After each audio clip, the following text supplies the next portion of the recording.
বন্ধুরা, অমৃতার রান্নাঘরের সকলকে স্বাগত। আমি এখানে চারাপোনা মাছ এনেছি, নুন দিয়ে দিলাম আর হলুদ দিয়ে ভালো করে মাখিয়ে নেব। এখানে আমি 250 মতন মাছ নিয়েছি।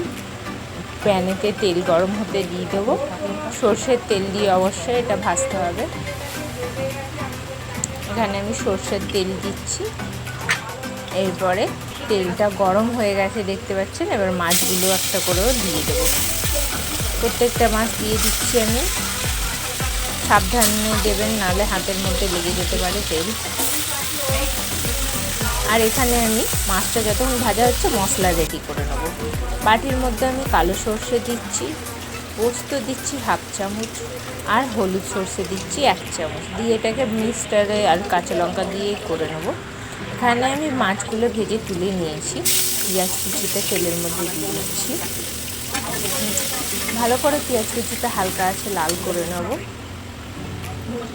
এবার ওর মধ্যে দেবো রসুন বাটা, আদা বাটা পেস্ট, দুটোকে দিয়ে মশলাটাকে ভাজবো। যতক্ষণ কাঁচা গন্ধটা চলে যায় ততক্ষণ আমরা মশলাটাকে ভেজে নেব। আর আমরা আলুও দিয়েছি, খুব সামান্য কটা আলু দিয়েছি, আপনারা চাইলে নাও দিতে পারেন। এর মধ্যে দেবো কালারের জন্য কাশ্মীরি লঙ্কা, গুঁড়ো লঙ্কা, স্বাদ মতো নুন দিয়ে মশলাটাকে ভেজে নেব। দেখছেন মশলাটা কিন্তু প্রায় ভাজা হয়ে গেছে। সামান্য একটু জল দিয়ে কষিয়ে নিচ্ছি। মশলাটা দিয়ে তেল ছেড়ে দিয়েছে। এবার আমার মিক্সচারের যে বাটাটা ছিল, পেস্টটা, সেটা দিয়ে দিলাম। দিয়ে ভালো করে চালিয়ে নেব। দেখতে পাচ্ছেন খুব সুন্দর গ্রেভি হয়েছে আর খুব সুন্দর ফুটে উঠেছে। ভেজে রাখা মাছগুলো এবার দিয়ে দেবো।